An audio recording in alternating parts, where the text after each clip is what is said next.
ఎప్పుడు అనుకుంటుంటారు జనరల్గా ఒక వ్యక్తి సక్సెస్ అయ్యాడంటే వాళ్ళకేముంది, వాళ్ళ వెనక చాలా ఆస్తి ఉంది, డబ్బు ఉంది, లేకపోతే వాళ్ళ వెనక ఏదో బ్యాక్గ్రౌండ్ ఉంది, oh it's easy for them అంటారు. ఏ బ్యాక్గ్రౌండ్ లేదు మీకు, కనీసం ఆస్తిపాస్తులు కూడా అంత గొప్పగా ఏమీ లేవు.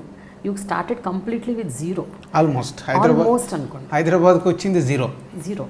అండ్ మీరు ఉన్నది అసలు సినిమా ఇండస్ట్రీకి సంబంధం ఏమాత్రం లేని ఒక ఫీల్డ్, ఆటోమొబైల్ ఫీల్డ్ నుంచి వచ్చారు మీరు.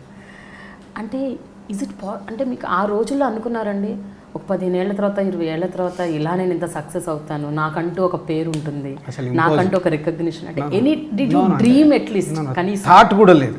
డ్రీమ్ అంటున్నారు మీరు, థాట్ కూడా లేదు. మా ట్రావెల్ ఇక్కడ వరకు వస్తుందని నాకు నా ఊహలో కూడా లేదు. సో ఏదొచ్చినా ఇదే భగవంతుడు ఇచ్చిండే, ఇది అసలు ఇంపాసిబుల్. ఎవరికో కోటిలో ఒక మనిషి కానీ ఇలాంటి అవకాశం వస్తుందో లేదో నాకు తెలియదు, కానీ నాకు మట్టుకు అవకాశం వచ్చింది. ఒక 02 correct 1997 December 25th my successful film పెళ్లి పందిరి రిలీజ్ అయింది. సో ఈ December 25th 20 years. ఈ 20 సంవత్సరాలు ఒక 0 నుంచి ఈ స్థానంకి రావడం అనేది గ్రేట్ అచీవ్మెంట్.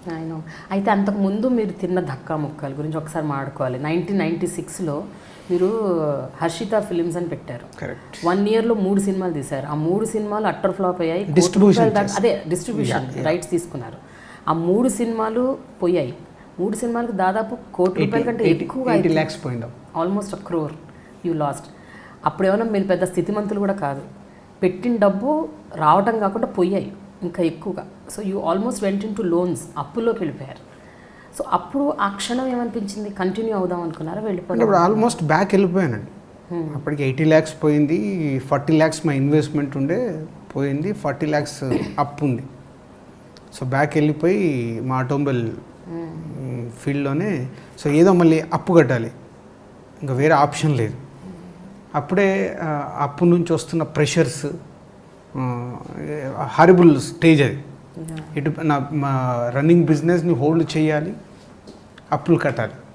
ఆ రెండిట్ల మధ్యలో ఆ స్ట్రగుల్ ఒక 1 year అయితే ఇట్స్ హారిబుల్. పోతే అక్కడ నేను అందుకే మనుషులు మన నిజాయితీగా ఉంటే ఏదో ఒక రోజు భగవంతుడు మనకు టర్నింగ్ ఇస్తాడనే దానికి నా లైఫ్లో జరిగిన ఇన్సిడెంటే. అరుంధతి అనే సినిమా అప్పుడు కాస్ట్యూమ్ కృష్ణ గారు తీస్తే 36 lakhs కొన్నాం. అరుంధతి అప్పుడు సౌందర్య క్రాంతి కుమార్ గారు 36 lakhs కొన్నాం. రిలీజ్ రోజు 34 lakhs కట్టాము, 2 lakhs లేదు. 34 lakhs కడితే సినిమా రిలీజ్ అయింది, డిజాస్టర్. మొత్తం డబ్బు పోయింది, 0. 34 lakhs పోయింది. అండ్ అప్పుడు ప్రింట్ అండ్ పబ్లిసిటీ ఉండేది, అవన్నీ కలిపితే టోటల్ మొత్తం పోయింది అన్నట్టు. అయ్యో.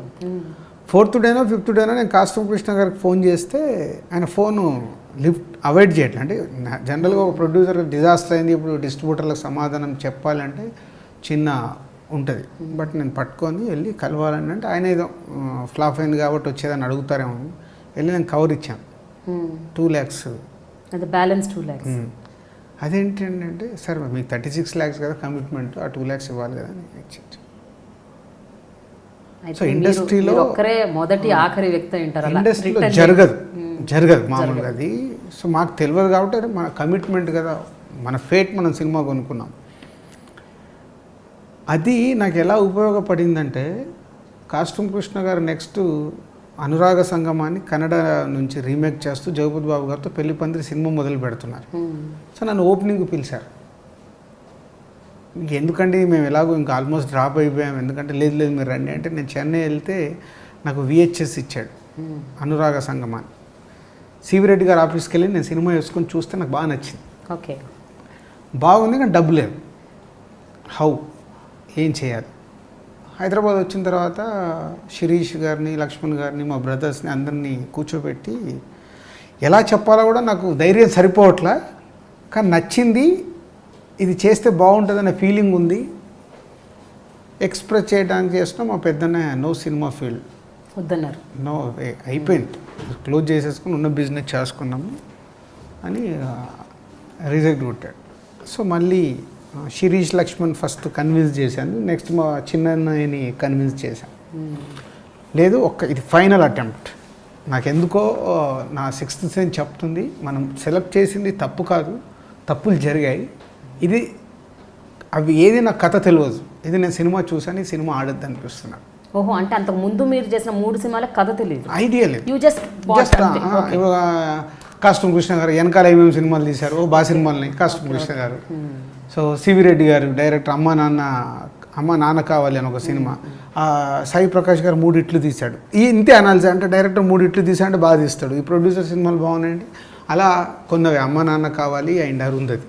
ఓకే, నచ్చితే మా చిన్ననే మెల్లిగా కన్విన్స్ అయ్యాడు. సరే కాస్ట్యూమ్ కృష్ణ గారికి ఫోన్ చేసి, సరే ఏం చేయమంటారు, నచ్చింది నాకు, మరి డబ్బులు లేవంటే మీరు ఎంత చేయగలుగుతారో మీరు అంత డబ్బు రెడీ చేసుకోండి, షూటింగ్ స్టార్ట్ అవుతుంది అంటే. ఇక్కడ జూ పార్క్లో షూటింగ్ జరుగుతుంటే వెళ్ళాను. వెళ్తే కాస్ట్యూమ్ కృష్ణ గారికి పార్ట్నర్స్ ఉంటే కల్పించాడు. సో రాజు గారికి చేయాలంటే వీళ్ళకి పెద్ద ఎక్స్పీరియన్స్ లేదు కదండి, మనకు వేరే ఆఫర్లు ఉన్నాయి, అవి ఆఫర్లు అంటే లేదు నాకు ఈయనకు చేయాలి, ఏం చేస్తారని చెప్తే ఒక రేటు 65 చెప్పారు. 60 lakhsకు ఫైనల్ చేశాను, కానీ డబ్బు లేదు. దగ్గరే మాకు జూ పార్క్కి షాప్ దగ్గరే, సిద్ధంబర్ బజార్లో షాప్కి వెళ్ళిపోయి అందరికీ చెప్పా, బ్రదర్ని ప్లస్ వాళ్ళని పిలిచి 60 lakhs ఫైనల్ చేశా. వాళ్ళు ఇప్పుడు 6 lakhs కట్టమంటున్నారు, తర్వాత ఒక 6 lakhs, అలా 4 ఇన్స్టాల్మెంట్లు ఇచ్చారు. 24 lakhs కట్టాలి, రిలీజ్కి 36 కట్టాలి. ఓకే, వీడు ఫస్ట్ 6 lakhs ఆర్గనైజ్ చేయాలి. ఓకే, ఎవరి దగ్గర 1 రూపీ లేదు, మీ ఎవరి దగ్గర, అంటే నాకు షాప్ ఉంది, ఈజ్ రన్నింగ్, అది ఓకేలేండి. సో ఇప్పుడు షాప్లోకి వెళ్ళి తీయాలి, తీస్తే ఏం ఎఫెక్ట్ అవుతుందో తెలియదు. ఆ రోజు గుర్తు సాయంత్రం వరకు ఆయన కాస్ట్యూమ్ కృష్ణ గారు హైదరాబాద్ టు చెన్నై ఫ్లైట్లో వెళ్ళిపోబోతున్నారు, 7కి ఎప్పుడో ఫ్లైట్ ఉంది. మధ్యాహ్నం నుంచి ఫోన్లు చేస్తున్నారు, అంటే నేను కమిట్ అయ్యి నెక్స్ట్ డే డబ్బు రెడీ చేస్తున్నాము, అక్కడ 25,000 ఇక్కడ 25,000 అందరికీ చెప్తూ అందరికి ఫోన్లు మాట్లాడుతూ ఈవినింగ్ 5 వరకు ఒక 3 lakhs రెడీ చేశా. షాప్లో ఉన్న అమౌంట్ అన్నీ ఒక 3 lakhs రెడీ చేసి శిరీష్ గారికి లక్ష్మణ్ గారికి ఇచ్చి పంపించా, ఎయిర్పోర్ట్కి వెళ్ళి ఇది ఇచ్చేసి రండి అని. సో వాళ్ళు అలా స్కూటర్ పైన వెళ్ళి బేగంపేట ఎయిర్పోర్ట్లో 3 lakhs ఇచ్చారు. వెళ్తుంటే వాళ్ళ స్కూటర్లో పెట్రోల్ అయిపోయిందంట. వాళ్ళకు మళ్ళీ సెంటిమెంట్, అదేంటి వెళ్తుంటే పెట్రోల్ అయిపోయింది, ఇదేదో సింబాలిక్ బాగాలేదు అని నాకు చెప్తే, ఏం లేదు వెళ్ళిపోయి ఇచ్చేసానంటే వాళ్ళు వెళ్ళిపోయి 3,03,000 ఇవ్వమన్నాను. ఎందుకో వెళ్ళిపోయి కాస్ట్యూమ్ కృష్ణ గారికి 3 lakhs ఇచ్చొచ్చారు. మళ్ళీ ఇంకొక 1 weekలో ఇంకొక 3 lakhs చేసి 6 lakhs ఫస్ట్ ఇన్స్టాల్మెంట్ అచీవ్ చేశాను. ఓకే.